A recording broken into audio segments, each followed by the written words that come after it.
자, 여러분의 인생 앞에 문이 두 개 있다고 한번 상상해 보세요. 네. 하나는 굉장히 넓고 편해 보이고요. 많은 사람들이 그리로 막 몰려가요. 네, 그렇죠.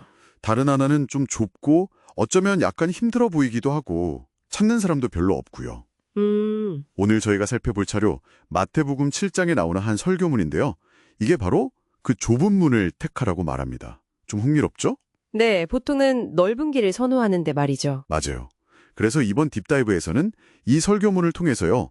좁은 문과 넓은 문, 이게 대체 뭘 뜻하는 건지, 그리고 이 설교가 말하는 참된 크리스천 팔로워십이란 건 어떤 삶인지 한번 깊이 파헤쳐 보려고 합니다. 특히 기독교 신앙의 맥락에서 중요한 개념들이죠. 네. 왜 근데 이렇게 힘든 길이 오히려 생명의 길이라고까지 불리는 걸까요? 한번 시작해보죠. 좋습니다. 우선 이 설교문에서 경고하는 것부터 봐야 할 것 같은데요.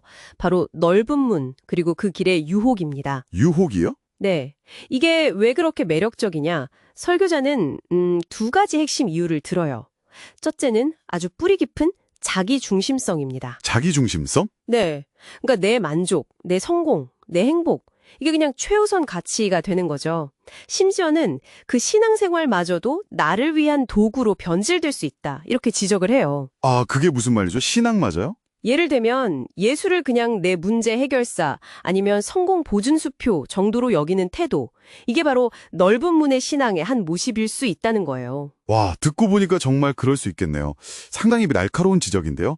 그럼 두 번째 이유는 뭔가요? 두 번째는 바로 다수의 논리입니다. 다수의 논리요. 네, 남들도 다 하는데 요즘 세상에 누가 그렇게 살아. 이런 생각들이죠. 아, 익숙한 말이네요. 그렇죠. 많은 사람이 가면 그 길이 안전하고 옳은 길처럼 느껴지기 쉬우니까요. 설교에서는 그 이스라엘 백성들이 금송아지 만들었던 사건 있잖아요.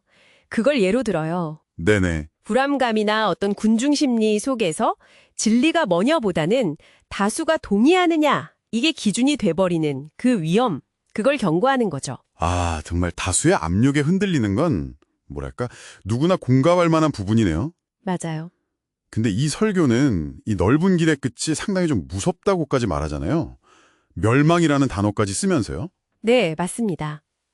이게 구체적으로 어떤 의미일까요? 그냥 실패 정도가 아닌 건가요? 네, 이 설교문에서는 이 멸망을 단순히 인생 실패 이 정도가 아니라 하나님과의 완전한 단절로 설명합니다. 하나님과의 단절? 네. 겉보기에는 화려하고 편안해 보일지 몰라도 그 종착지는 결국 영적인 죽음이라는 거죠. 그 성경에 나오는 소돔과 고모라 이야기처럼 물질적 풍요와 쾌락에 빠졌던 곳이 결국 심판에 이르렀다는 걸 상기시키면서요. 이 넓은 길은 궁극적으로 생명과는 거리가 멀다 이렇게 강조하는 겁니다. 그렇군요. 아, 넓은 길의 실체가 좀 분명해지는 것 같습니다. 그럼 이제 반대편으로 가보죠. 그 좁은 문 말입니다. 이 설교가 말하는 크리스천 팔로워십, 그러니까 좁은 길을 걷는 삶은 구체적으로 어떤 모습인가요? 핵심은요, 삶의 주인이 바뀌는 겁니다. 주인이 바뀐다. 네. 설교에서는 이걸 주권의 이양이라는 표현을 써요. 주권의 이양, 좀 어렵네요. 비유를 들자면 마치 내가 운전대를 잡고 내 마음대로 막 가던 차에서 내려서 예수님께 운전대를 맡기는 것과 같다고 할 수 있겠죠. 아하, 내가 운전하는 게 아니라. 그렇죠.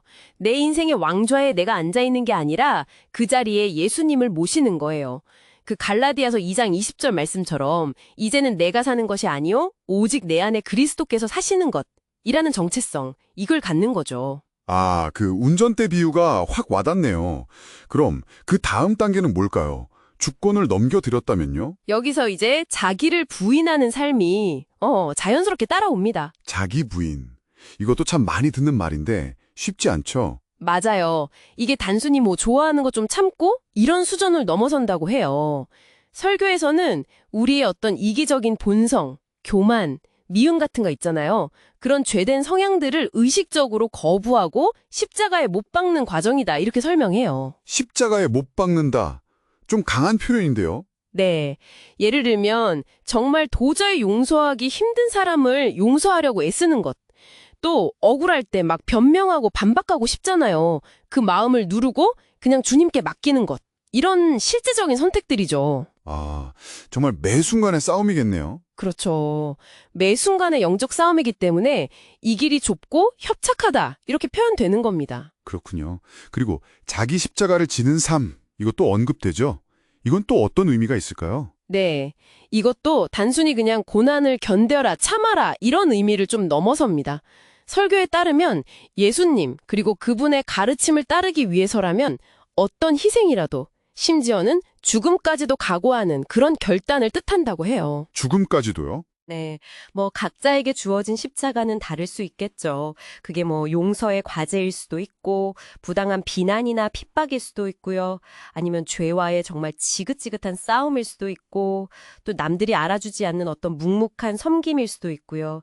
그걸 피하지 않고 지고 가는 거죠. 아, 각자의 십자가. 네, 그래서 결국 이 모든 것은 예수님을 끝까지 따르는 삶으로 모아진다고 볼 수 있습니다. 이게 뭐 한 번 결심하고 끝, 이게 아니라 평생에 걸쳐서 계속되는 여정인 거죠. 평생의 여정. 네, 가다가 넘어지더라도 다시 일어나서 그분의 발자취를 따라 걷는 것. 이게 이 설교가 강조하는 참된 제자의 길입니다. 설명을 쭉 듣고 보니까 정말 만만치 않은 길이구나 싶어요.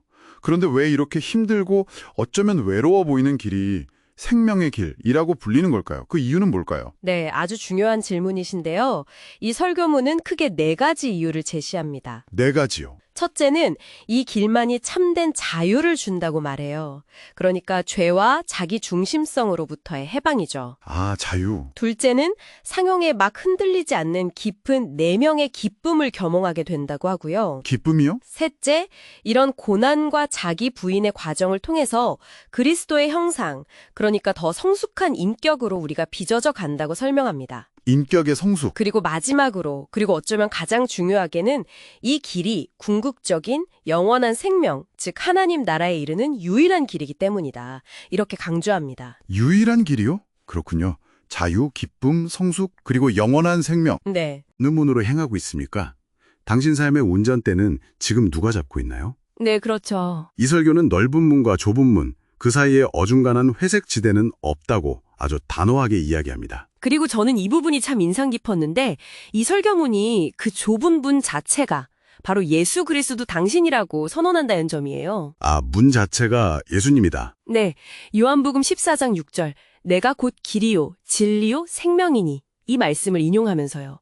그러니까 그 길은 때로는 외롭고 힘들 수는 있지만 혼자 걷는 길이 아니라고 격려해요. 혼자가 아니다. 네, 성령께서 도와주시고 또 믿음의 동료들이 함께한다고요. 그리고 무엇보다 중요한 것은 그 길 끝에는 세상의 어떤 것과도 비교할 수 없는 영광과 생명이 기다리고 있다고 약속합니다. 오늘 이 설교문을 깊이 파고들면서 청취자 여러분께는 이런 질문이 남을 것 같습니다.